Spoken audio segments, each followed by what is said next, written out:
আজি আপনি কোকৰাঝাৰৰ বিভিন্ন ঠাইত কেম্পেইনিং আৰম্ভ কৰিছে কি ক'ব ইয়াৰ বিষয়ে? কেম্পেইনিং আৰম্ভ কৰা নাই। ভাৰতীয় জনতা পাৰ্টিৰ সাংগঠনিক দিকটো মজবুত কৰিবলৈ ভাৰতীয় জনতা পাৰ্টিৰ কাৰ্যকৰ্তাসকলৰ কাৰ্যকৰ্তা সন্মিলন প্ৰত্যেকটো MCLA সমষ্টিত আমি কৰি আছোঁ। অহা দিনবোৰত মুখ্যমন্ত্ৰী ডাঙৰীয়া আহিব। 7 তাৰিখে মুখ্যমন্ত্ৰী ডাঙৰীয়া কোকৰাঝাৰত দুখন মিটিং কৰিব কাৰ্যকৰ্তাৰ লগত, আৰু এই প্ৰস্তুতি বৈঠকৰ কাৰণে মই ইয়াত উপস্থিত হৈছোঁ। পদ্মা কিন্তু বড়োপাৰ জন্মভূমি, ইয়াক লৈ আৱেগ এটা আছে। আপোনালোকৰ দলৰ পৰা প্ৰাৰ্থী থিয় কৰাব নে? পাৰ্টিৰ সিদ্ধান্ত। পাৰ্টি দিব না এইটোৱে সুধিছে। কেণ্ডিডেটটো যেতিয়া মানে সময় হ'ব, দলৰ সভাপতি আৰু মুখ্যমন্ত্ৰী ডাঙৰীয়া সিদ্ধান্ত ল'ব। স্যাৰ ইয়াৰ BPFৰ যে প্ৰকাশ বসুমতাৰী আছে, এইবাৰ যদি BJP ইয়াত যদি খেলে এবাৰ উদ্ধাৰ কৰিব পাৰিব না নাই? ভাৰতীয় জনতা পাৰ্টি কোকৰাঝাৰ জিলাত নিজৰ সাংগঠনিক ভেটি মজবুত কৰি আছে। ক'ত ইলেকশ্যন খেলিব, কিমানটা চিটত ইলেকশ্যন খেলিব, কোনে প্ৰাৰ্থী হ'ব, এই সিদ্ধান্ত ৰাজ্যিক সভাপতি আৰু মুখ্যমন্ত্ৰী ডাঙৰীয়াই ল'ব। স্যাৰ 12টা সিট আছে আমাৰ কোকৰাঝাৰ, 12টা খেলিব নেকি? আপুনি মোক বাৰে বাৰে ঘূৰাই একেটাই প্ৰশ্ন কৰি আছে। শেষ সিদ্ধান্ত দলৰ সভাপতি আৰু মুখ্যমন্ত্ৰী ডাঙৰীয়াৰ। আমাক যিটো দায়িত্ব দিছে পাৰ্টিৰ সাংগঠনিক ভেটিটো মজবুত কৰা, কাৰ্যকৰ্তা সন্মিলন কৰা আৰু কাৰ্যকৰ্তাক উৎসাহ দিয়া। আঞ্চলিক দলে যদি একগোট হয় তেতিয়াহ'লে অন্য দলৰ ইয়াৰ অস্তিত্ব নোহোৱা হৈ যাব। আমি স্বাগতম জনাম। দুই বড়ো দল BPF আৰু UPPL যদি একগোট হয়, বহুত ডাঙৰ এটা মংগল কাম হ'ব, আৰু আমি স্বাগতম জনাম। স্যাৰ আপনি এই সময়ত ইনচাৰ্জো আছিল বা গাৰ্জেন মিনিষ্টাৰ আছিল কোকৰাঝাৰত, এই সময়ৰ পৰা আপুনি ইয়াত বিভিন্ন BJP বা UPPLৰ কাম কৰি আহিছিল। এইবাৰ BJP কেনেকুৱা ষ্ট্ৰেটেজি দেখিছে আপুনি ইয়াত? একো ষ্ট্ৰেটেজি নাই, মই ক'লোঁ নহয়, নিজৰ সাংগঠনিক ভেটিটো মজবুত কৰা, এইটোহে বৰ্তমান মুখ্যমন্ত্ৰী ডাঙৰীয়াই আমাক দায়িত্ব দিছে। ইলেকশ্যনটো ছেপ্টেম্বৰত হ'ব না অলপ পাছত হ'ব? ছেপ্টেম্বৰতে হ'ব লাগে।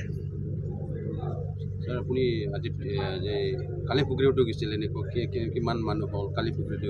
মানুহ যথেষ্ট ভাল হৈ আছে। এটা সময়ত ভাৰতীয় জনতা পাৰ্টিৰ সাংগঠনিক ভেটিটো ইমান মজবুত নাছিলে, কিন্তু যোৱা বহু বছৰ কষ্ট কৰাৰ পিছত এতিয়া আমি দেখি আছোঁ যে এটা শক্তিশালী ৰূপত ভাৰতীয় জনতা পাৰ্টিৰ সংগঠনেও আত্মপ্ৰকাশ কৰিছে। প্ৰতিটো জাতি জনগোষ্ঠীৰ মানুহে ইয়াত আহি সহযোগ কৰি আছে, আৰু এইটো এটা ভাল দিশ। আৰু আমাৰ হ'ল যে বড়োলেণ্ডত শান্তি, এইটো আমাৰ প্ৰথম উদ্দেশ্য।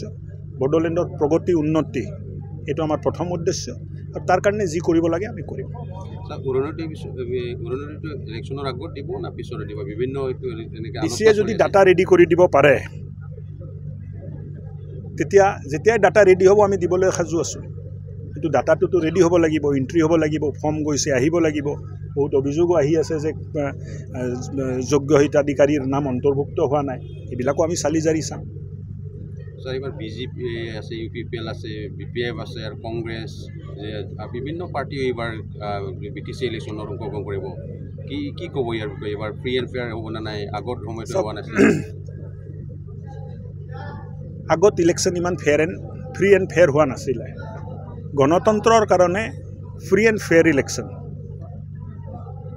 এক ডাঙৰ ঘটনা, ভাল দিশ বুলি আমি ক'ব লাগিব। আগত কোকৰাঝাৰত ইলেকশ্যন হ'লে মাৰপিট হয়, মানুহ মৰে, গাড়ী ভাঙা ভাঙি হয়। 2020 চনতো হৈছিলে, কিন্তু 2020 চনৰ পিছত যিমান ইলেকশ্যন আছে চবতে মই উপস্থিত আছোঁ। ক'তো কোনো ধৰণৰ গণ্ডগোল বা বেমেজাজিৰ সৃষ্টি হোৱা নাই। তাৰ অৰ্থটো হ'ল যে বড়োলেণ্ডত শান্তি স্থাপনাত ভাৰতীয় জনতা পাৰ্টিৰো এটা ডাঙৰ অৱদান আছে, আৰু তাৰ কাৰণে অহা ইলেকশ্যনটো যিমানেই ৰাজনৈতিক দলে ইলেকশ্যন নেখেলক কিয়, ইলেকশ্যনটো শান্তিপূৰ্ণ হ'ব লাগে। মই সকলোকে আহ্বানো জনাইছোঁ। BJPয়ে কিং হ'ব না কিং মেকাৰ হ'ব? কিং মেকাৰ চাওক, না BJP কিং না কিং মেকাৰ। BJP দুখীয়া ৰাইজৰ সেৱা কেনেকৈ কৰিব পাৰি তাৰ বাবে আমি চিন্তা কৰোঁ। কিমান আসন এইটোতো ৰাইজে ক'ব দাদা। পাৰ্টিয়ে ইলেকশ্যন খেলিব, ৰাইজে যাক আশীৰ্বাদ দিব, সি জিকিব। এতিয়া কিমান জিকিব বুলি ক'লেতো মই এষ্ট্ৰলজাৰ হৈ যাব লাগিব। তেতিয়াতো চবে পাঁচটা দলৰ 5জন মানুহে বহি ঠিক কৰি ল'লে হ'ল যে মোৰ ইমান জিকিব, তোমাৰ ইমান জিকিব। তেতিয়াতো ইলেকশ্যনে হ'ব নালাগে। মই যদি কওঁ মোক মানে ইমান জিকিব ইমানটা মোক দি দিব লাগে যে ঠিক আছে 20টা তোমাৰ হৈ গ'ল 10টা তোমাৰ হৈ গ'ল তেতিয়া এইটো গণ্ডগোল এটা সৃষ্টি হ'ব সেইকাৰণে এইটো সুধিব নালাগে সততা আৰু নিষ্ঠাৰে ৰাইজৰ ওচৰত যায় আশীৰ্বাদ বিচাৰিব লাগে আৰু ৰাইজ বুদ্ধিয়ক ৰাইজ চিন্তা কৰে ৰাইজে জানে ৰাইজে আশীৰ্বাদ কৰিব যোগ্য ব্যক্তি যোগ্য প্ৰাৰ্থী যোগ্য দলক 7 তাৰিখে মুখ্যমন্ত্ৰী ডাঙৰীয়া আহিব ৰণডংকা বজাবলৈ অহা নাই তেখেতেও কাৰ্যকৰ্তাৰ মানে সাংগঠনিক দিশটো চাবলৈ আৰু সাংগঠনিক দিশটো মজবুত কৰিবলৈ আহি আছে ৰণডংকা কাৰ বিৰুদ্ধে বজাম চবটো আমাৰে মানুহ না ইণ্ডিয়া পাকিস্তানটো হোৱা নাই যে ৰণডংকা বজাম এক শান্তিপূৰ্ণ বাতাবৰণত গণতন্ত্ৰৰ উৎসৱ আমি পালন কৰিব গৈ আছোঁ সিম্বলটো বেলেগ বেলেগ উদ্দেশ্যটো সবৰে একে আছে না প্ৰত্যেকটো ৰাজনৈতিক দলৰ উদ্দেশ্য হ'ল বিটিআৰত শান্তি থাকিব লাগে বিটিআৰত প্ৰগতি হ'ব লাগে আৰু এই শান্তি আৰু প্ৰগতিত আমিও অলপ অৰিহণা আগবঢ়াব খুজিছোঁ আমিও অলপ নিজৰ ভূমিকাটো পালন কৰিব খুজিছোঁ